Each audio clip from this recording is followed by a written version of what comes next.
Hello, darlings and darklings, and welcome to the Simply Witchery podcast. I'm your host, Lethe, they, them. I'm a queer witch, pagan, amateur herbalist, and tarot reader. Here at Simply Witchery, I discuss magic, ritual, herbs, tarot, and so much more. This week, I'm doing the first of a new series where I create my own herbal monograph for an herb I've spent the last month working with. This episode is all about ginger. Let's get started. Since this is a new series, I want to start out by reminding everyone that every body is different. We all respond to herbs differently, and so my experience with a given herb shouldn't deter or encourage you necessarily to try an herb. This is also not intended to be medical advice. I'm not a healthcare professional and I can't diagnose you with anything. I can't give you advice on how to deal with anything specifically. You should always check in with your medical care team before adding an herb to your regimen. That said, let's get into ginger. Ginger, or its Latin name that I may mispronounce honestly, is Zingiber officinalis. It's a hot, dry, relaxing herb that is commonly found in most grocery stores these days. My favorite of its long list of actions are that it's a diaphoretic, antispasmodic, carminative, and emmenagogue actions. I'll go into that in more detail in a second, but I want to talk about the energetics of ginger first. So, Ginger Month was an experience for me. I have a naturally hot constitution, so adding more heat was not the most comfortable thing in the world. I found that I had to balance it with other cooling herbs to be able to tolerate that intense warming action. It was a lot. It built up in my body really quick, and I had to find that balance in order to be able to do a whole month of consuming as much ginger and drinking a ton of ginger tea as I possibly could. So that was a fun thing that I had to figure out. That said, I did really enjoy having ginger as an herbal ally once I found that balance. I also did struggle with the drying action, or the drying energetic action of ginger, because I'm usually fairly balanced when it comes to dry/moist in my body. I think I naturally lean to the dry side, but I've been drinking so much water and tea that for so long that my body generally balanced it out. So adding a drying herb to my routine was also not super comfortable. This one I solved by specifically adding marshmallow root to my ginger tea to keep that moisture level up. Someday we'll do a monograph for marshmallow root because I love it, but that's not what we're here to talk about. Definitely my favorite energetic aspect of ginger is its relaxing qualities. I'm a naturally tense person. Its other energetic properties will likely keep me from turning to it for its relaxing properties personally, but it helped a lot with digestion and menstrual pain, which is probably what I'll use it for myself. Speaking of digestion and menstrual pain, let's break down those herbal actions now. I'm going to give you the definition of those sciencey words that I talked about earlier. So, an emmenagogue is a action that promotes menstruation by stimulating the pelvic circulatory system. A diaphoretic promotes perspiration and helps the body with elimination through the skin. A carminative promotes digestion and relieves gas and cramping in the GI tract. And an antispasmodic, which I think is the most self-explanatory, helps relax tension and quells spasms. So, just a reminder, ginger has a ton of actions. These are just 4 of them. I'll be focusing on these in this monograph because these are the ones that I noticed the most in my body during my time with it. It may be different for you. You might like these, you might like different ones, you might use ginger for other things. That is personal to you and your body. But I'm going to focus on these 4. So for me, the antispasmodic and diaphoretic actions have been the most helpful recently. You know, it's getting cold outside. I caught a really gnarly, chest cold respiratory infection thing recently, and the ginger was a huge help in keeping my cough in check and just kind of opening up my body to get things moving around. Chai has been my favorite way to help soothe the cough. A lot of the herbs in chai are antispasmodic, warming, and expectorants, which is all really important when you're fighting off any kind of illness, really, but especially one that has just a bunch of junk sitting around in your lungs or your throat or wherever, honestly, And it was really nice to have ginger be in the front of my mind, because chai is kind of where my brain immediately went to get a lot of chai into me on a regular basis, easily. Speaking of chai, just straight ginger tea has been a really great digestive ally for me, so that's that carminative action. I'm a human who relies on marijuana to help me sleep at night. I pretty much without fail get the munchies right before bed, which is one of the worst times to have them for me. But I can't sleep without it. So I've been using ginger to support digestion after I've been eating a ton of food, and then I'm like knocking out to go to sleep. And that's helped a lot with my gut.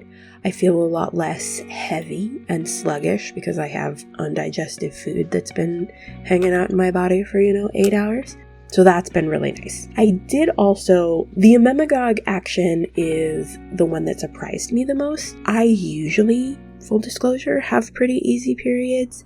I don't get a whole lot of cramping, but even I saw a change in my period after spending a month of consuming as much ginger as I reasonably could. And so that was amazing. There is a contraindication for people with heavy periods. I am one of those people who bleeds heavy. That's been kind of my trade-off.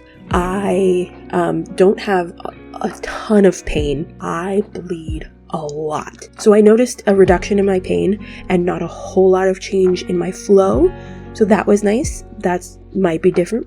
Everybody is different. So that might be different for you if you tried to use ginger. But especially if you have a naturally sluggish flow, the ginger is going to really help bring blood and heat to that pelvic region, which will in turn help your period and particularly your flow improve. Those are the mundane applications of ginger. Now let's talk about my favorite magical applications. Ginger is an herb ruled by fire and the planet Mars. As a result, it's associated with the Greek god Ares, the Roman god Mars, and it has several astrological associations as well. So Aries, obviously, for its fire, Sagittarius for its relationship to passion, and Scorpio because it has a stingy bite that has that tight turn that Scorpios are known for. Ginger's not here to play, and it definitely has that Scorpio energy. I am an Aries sun, so I really felt that Aries fire, especially in my pelvic region, where obviously most of its actions target. I felt the Sag passion as well, but not quite as strongly as that Aries energy. I'll probably use it in magical works if I ever need to boost some kind of passion in my life. Sagittarius energy is and subtle for me, which is great. And then I didn't feel a whole lot of the Scorpio energy. For me, I have what I would call an atypical relationship with Scorpio energy in the first place, but I do recognize how a lot of other people would relate ginger to Scorpio. It's just not kind of where I'm at with it. So if I wanted to use ginger to tap into Scorpio energy, I personally would probably need to use different herbs in concert with the ginger. The energy is definitely there. It's just not how I would personally connect with it. Ginger is a great herb to use in money spells.